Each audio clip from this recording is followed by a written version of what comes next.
East Realities, a unique half-hour highlighting the real Middle East.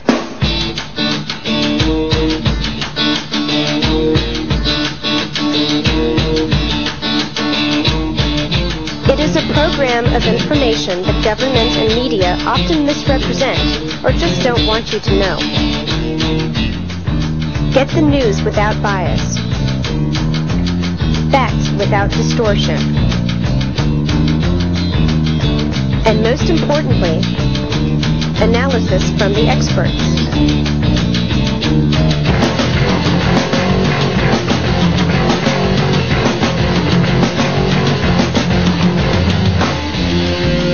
With your host and chairman of the Committee on the Middle East, Mertv Sd.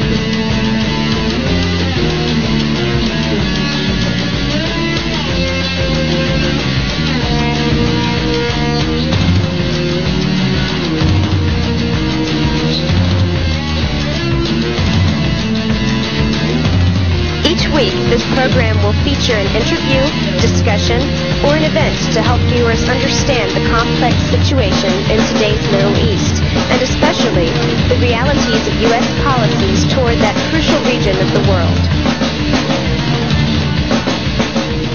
world. Mid-East Realities. Welcome to Mid-East Realities. I'm your host, Mertv Sd. And this week we're going to be talking about the peace process in the Middle East. When we're not hearing about bombs over Iraq, we have been hearing about the peace process. In fact, President Clinton was recently in the Middle East, in Gaza, inaugurating the Palestinian airport and discussing things with the Palestinian parliament. But things aren't on the ground what they seem when the American press is reporting these items, and fortunately we have Omar Kura, who's a Palestinian himself, who's from that part of the world, who's a graduate student in Washington now, but during the Christmas holiday break he was back in the Middle East, and he's recently returned to Washington, and we've asked him to come on our program and discuss what is really happening to the Palestinians, what is really happening in the peace process, what is really happening back there in the occupied territories that we hear so much about. So, Omar, thank you very much for coming on the program. When were you home, and when did you get back to Washington? I was home between December 17th and January 4th. I was in Ramallah in the West Bank, and I had a chance to travel around the West Bank to towns like Bethlehem and Jericho and Jerusalem. Okay, tell us a bit about your own background. You were born there, you're a real Palestinian? I was actually born in Syria and lived there in Lebanon, Tunisia, and then we moved back to the West Bank, to Ramallah. And since 1992 I've been studying in the United States. Okay. Now, you went back to visit the family shortly after the president then, or what's the timing here? The president had already come and gone, or? Yes, I was there 2 or 3 days after President Clinton left. And the Palestinians I've talked to were mentioning that after the president have come and gone and immediately ordered the bombing of Iraq, the Palestinians burnt the American flags they used to wave when Clinton was there. So all those American flags we saw flying were then burned. Mm-hmm. Well, let's talk a minute about the president's visit. In this country, it was projected as a tremendous accomplishment for the Palestinians that the president of the United States had come to visit them. Apparently, he landed his Marine One at the new Palestinian airport.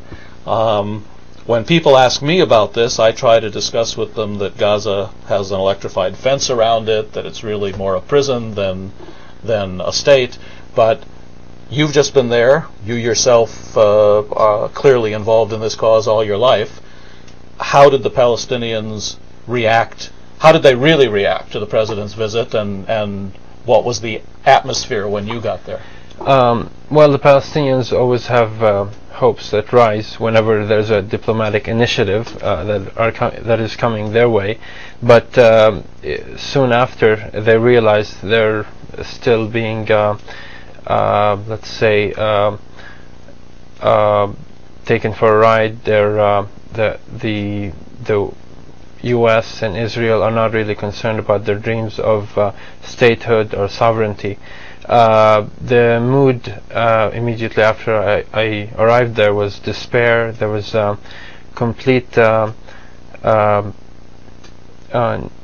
sort of hopelessness among the people that I've spoken to. In Ramallah, for example, people have mentioned with irony how the CIA is going to open offices and has patrol cars in the city, and that patrol cars in the city, and well, that's part of the Y agreement. The CIA is there to help the peace process along. But talking about that, you're from Ramallah. I visited occupied Palestine and Israel many times myself. I haven't been there in the last year or two. But I'm told now, with the autonomous areas, it's much more difficult to move around and things are much more isolated than they were before the peace process. I mean, how is it for you? Absolutely. All over the streets in the West Bank you could see roadblocks, pieces of red plastic patrolled by either Israeli or Palestinian police, Israeli army or Palestinian police, and whenever there's riots or violence, these checkpoints prevent Palestinians from traveling, and they call it the Hebrew word, which is makhsum, the roadblock, and these basically form the borders for the reservations the Palestinians live on. On normal days, when there's nothing happening, you can move around, but not to Jerusalem, not legally. You need a special permit, and that's very hard to get by. Jerusalem's like going from Silver Spring to downtown Washington. But you have to sneak in order to get there without a permit. People drive to the checkpoint and they drop off those who don't have a permit. These people walk around in the fields around the checkpoint and then meet with the person who have dropped them off before the checkpoint. That's how they get to Jerusalem. And if they're caught there, they're either fined or beaten up, or both, or jailed. That's in the West Bank. I imagine it's a little bit better than Gaza, than getting in and out of Gaza. But also you can see the mushrooming settlements and the bypass roads all over the West Bank. The geography of the place has been completely altered. Well, let's in fact, we have a couple of maps that we can show everyone. Not everyone is as familiar as we are with the geography of the situation. We have a map of the West Bank area which shows what this peace process has done.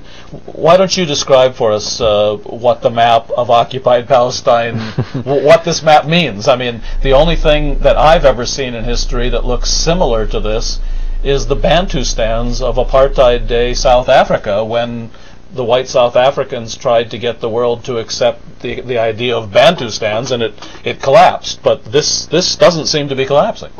Unfortunately, no. By looking at the map, you can tell the different areas of control. The orange area is complete Israeli control, and that is subject to Israeli laws, Israeli military laws. That's totally controlled by the Israelis, and that's where most of the settlements are. Yes, but that doesn't mean that they're... See, the Palestinian Authority and the Israeli Occupation Authority have blurry areas. If you're a Palestinian who owns a business in Area C, or the orange area, or the complete Israeli control area, you could be subjected to the Palestinian Authority laws. So you're sort of living in this... Well, what the Israelis have tried to do is they've taken the real estate, they've taken the good areas, the population centers they've sort of, they call autonomy areas, and they've given over to Arafat's authority. But all around the autonomy areas is the Israeli army and all the settlements. Yes. And even the autonomy areas have joint patrol cars, Palestinian and Israeli patrol cars, and Palestinians still throw stones at them whenever they pass by. Right. Well, there's the map again. The orange areas are all Israeli. That's the great majority of the areas, and about 200,000 settlers live on about 150 some settlements. Then the dark green areas, I believe those are jointly patrolled. The Israelis are responsible for security and everything, the Palestinians for garbage collection and local autonomy issues. And then the only actual areas that the Palestinians have gotten in this peace process, and of course they might get a few percent more, are the light green areas, which are the population centers, and that's where Palestinian authority is near total, except all those areas are surrounded by the Israeli army, if I understand right. Yes, the light green areas are the cities, and these are under the Palestinian Authority laws and power, and the borders that mark them are the checkpoints around the cities, and that's almost every city has a check. Every street that goes into a certain city has a checkpoint and an army. And meanwhile, the Israelis are building bypass roads which connect Jewish areas with Jewish areas, and although Palestinians can sometimes just drive on these bypass roads, they don't really go to places where Palestinians want to go. No, it's just as a shortcut sometimes. What happened is that the settlers did not want themselves to be going on these roads in case Palestinians used it as a trap for them, that they would be able to know that only settlers go on these roads, and that way they can target them specifically. You know, of course, that I'm Jewish myself, and you know I've spent a lot of time over there. I don't think any of us imagined in the 70s and 80s. This is the only place in the world where racism of this kind has been legalized and hyped in the name of peace. I mean, bypass roads for Jews, settlements for Jews, blockades here, autonomous areas surrounded by armies. You didn't get to Gaza apparently on this trip, but I'm told that some 37% of Gaza is still controlled by Israeli settlements, and that an electrified fence surrounds the entire Gaza with the sea on the fourth side. That's not sovereignty, that's imprisonment. Imprisonment, yes, indeed. And worse of all is the control by the Israeli settlers and the Israeli occupation of the resources such as water. Human rights activists told me that the Israelis still control 84% of the water of the West Bank. In some areas like Hebron, they only get 2 hours of water supply a week. And 2 hours a week or a day? A week. In some places, I thought you would just. I haven't heard that before. I mean, that's a lot of people complain about that. So the Great Hebron Agreement that the Carter administration, the Clinton administration brought us. This all started with Carter back at Camp David, but that also has internally divided the city of Hebron. With the Israeli army, with roadblocks and patrols, and apparently water rationing. I bet you the settlements have plenty of water. When I go visit, they have big swimming pools. That's true. That's true. Well, you know, it's hard for the average American who hasn't been there to understand this, but let me just ask you the question directly. You say you came here as a student in 92. The peace process started supposedly in 91 with Oslo in 93.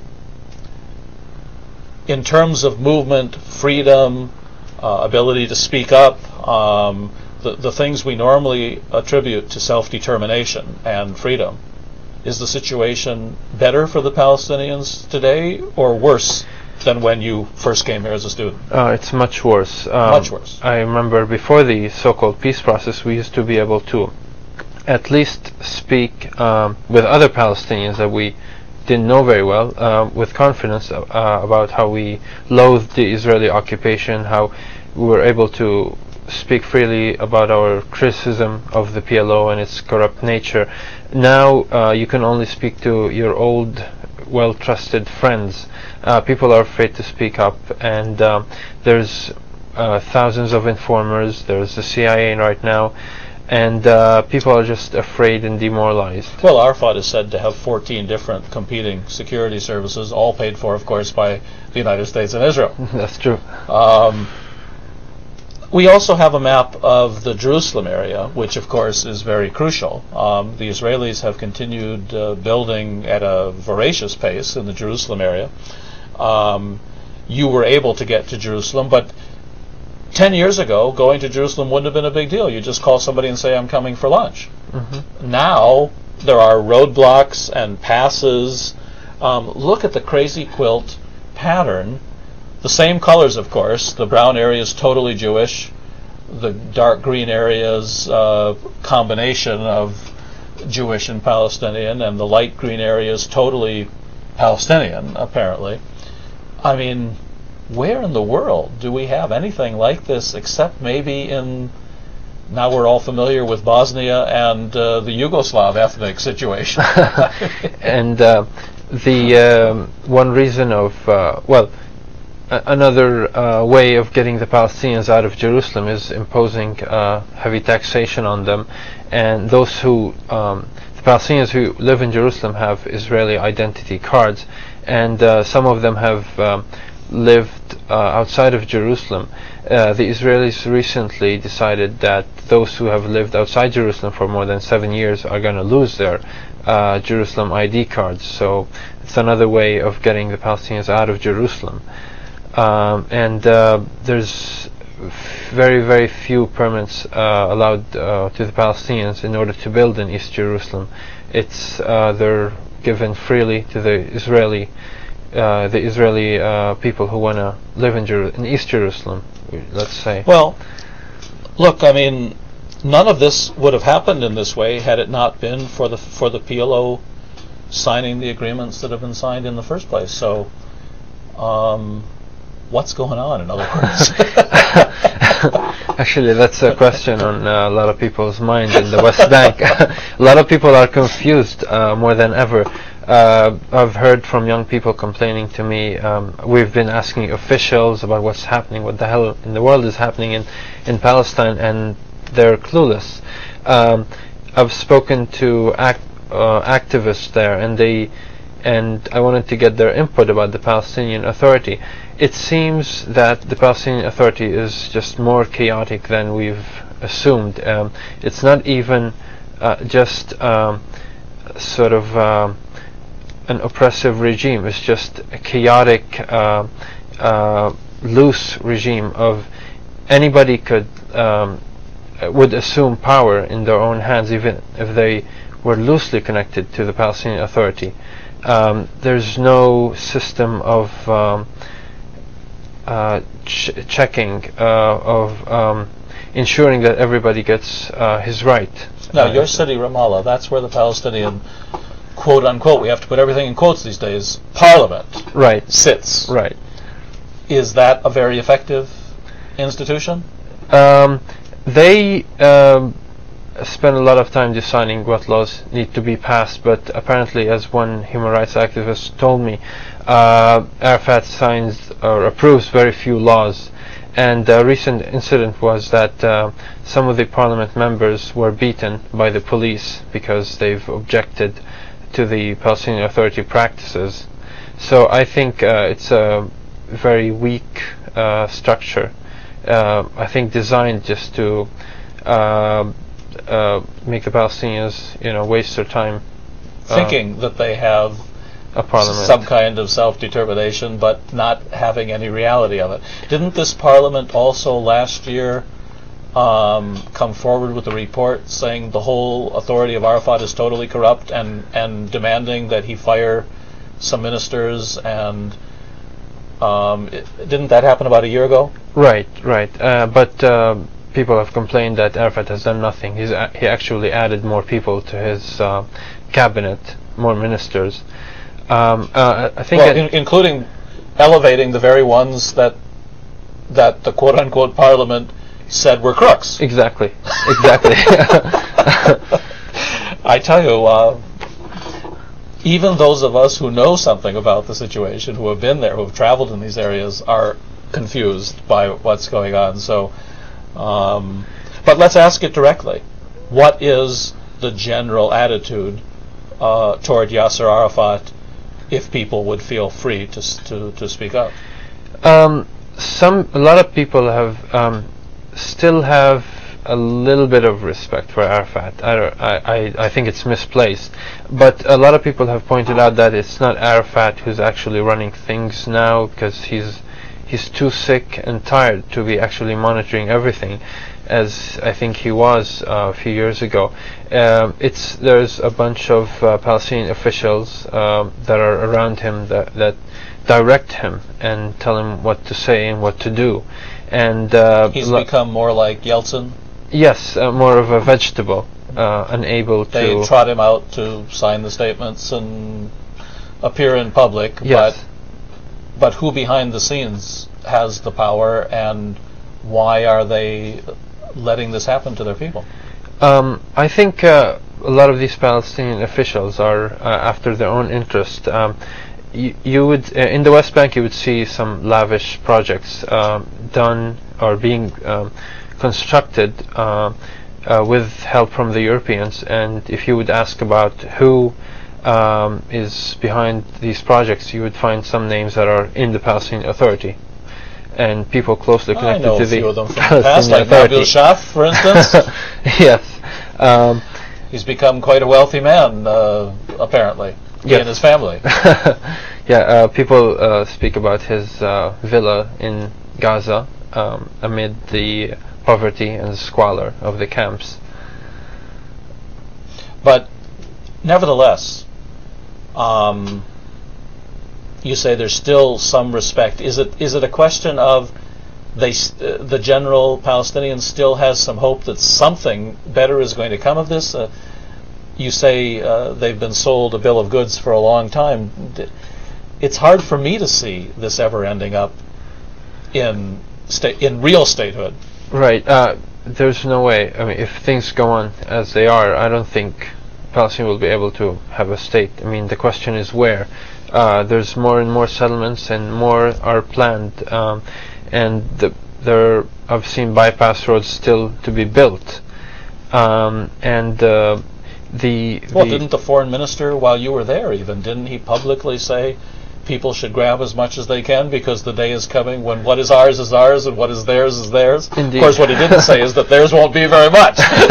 And he mentioned that the transitional period is going to last for 20 years. I think, and some people have mentioned that I think we're going to be living forever in a transitional period. Well, you have since more the negotiations. 40s. But let's go back and take a look at those maps again, because they really do tell a large part of the story. If people understand that the map that we're looking at is kind of unprecedented in history, other than the Bantustan analogy in South Africa, and you've got this crazy quilt. Well, here's the Jerusalem map, and I think the next map shows us both the West Bank and the Jerusalem area together, right? Just by looking at this, since I'm real familiar with this geography, and I've probably been, since I'm an American and a Jew, I'm able to go much more freely than you are. I just show my passport at the checkpoint and they wave me on. They probably take a good look at and look at all your bags and everything. But starting from the top, you've got the Golan Heights, which is occupied Syrian territory. Above that, you have parts of Lebanon occupied by the Israeli army. Then, essentially, you still have military occupation throughout the West Bank area. And even, really, Gaza is military occupation, because you have the Israeli military at all the entry and exit points to Gaza. And in addition to that, people don't seem to realize even the airport and all is really controlled by the Israelis, who sit behind one-way glass mirrors and either approve or disapprove of whatever is happening. I mean, and that's the same situation with the bridge that connects the West Bank to Jordan. The Israelis still control it as they used to. The old Allenby Bridge. Yes. Right. They run it from see-through mirrors, and they approve who goes out and who doesn't. So it's really the Palestinians have been asked to do the day laborer work while the Israelis oversee and make sure that everything is done the way they want it to. And of course, you mentioned the resources. It's not a very pretty. It's not a very pretty picture, and for you Palestinians, it must be very difficult. Yes, indeed. A lot of people are just desperate, and as one person mentioned to me, we don't know whether to spend time struggling and fighting what at the end, and whether to be able to make a living. So Palestinians have been put in this situation where they fight for survival mainly, and with little time or energy or enthusiasm left for improving their situation. Well, Omar, thanks very much for bringing us up to date. We're going to have Omar on the program next week as well. We're going to talk about some more details of what's going on in the quote-unquote peace process in the Middle East. You've been watching Mideast Realities, and we're very glad that you are. The program is on every week on this channel, same day of the week and same time, and we hope that you'll continue to watch our program. We're trying very hard to discuss the realities of what's really taking place. And we've also made great improvements at our website. This is the age of the internet, of course. That's www.middleeast.org. No spaces, www.middleeast.org. And I certainly encourage you to go to our website, take a look at the many, many articles we have. And we're working hard, in fact, to bring this program to the internet so you can watch it at your leisure anytime. I'm Mark Brzezinski, your host.